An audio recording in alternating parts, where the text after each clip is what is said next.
ভাইয়া আপনার তো নতুন গাড়ি নিয়েছেন, তো আপনার অনুভূতি কি? আমার অনুভূতি তো অনেক ভালো। আমার গাড়ি নেওয়ার কারণ কিন্তু বলেন। এই কারণটা হচ্ছে যে আমাকে একসময় কোনো মেয়ে পাত্তা দিত না। আমি দেখতাম যে স্কুলে দাঁড়িয়ে দাঁড়িয়ে দেখতাম যে ছেলে বাইক নিয়ে আসে মেয়েরা শুধু তাদেরকে ভালো হয়ে যা, এখনো সময় আছে। আমি এই গাড়িটা কিনছি যে এখন কিন্তু আগে একটা মেয়ে আমাকে পাত্তা দিত না, এখন মেয়েদের লাইন করে রয়েছে আমার কই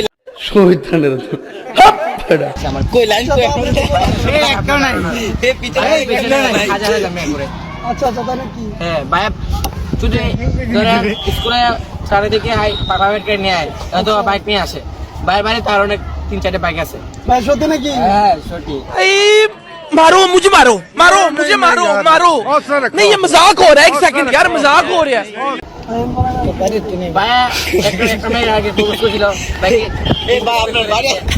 কিছু করার আছে মানে ভাইয়া জিতে শুনে বিদেশ গেছে, টাকা কামাইছে, আমার ভাইয়ের পিছনে হাজার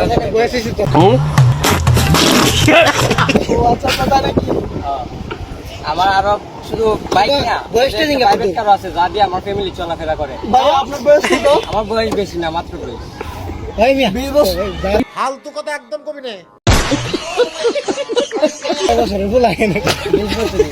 তো আপনার কি বলবেন? না আমি আর কিছু বলার নেই, আমার বলা আছে ভাই এখন লাখ লাখ টাকা আছে, ভাই বিদেশ না গেল তো। তুমি কি আপনি কি করেন?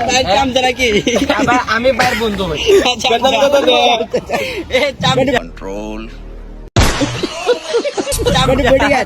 Bye bye Tata.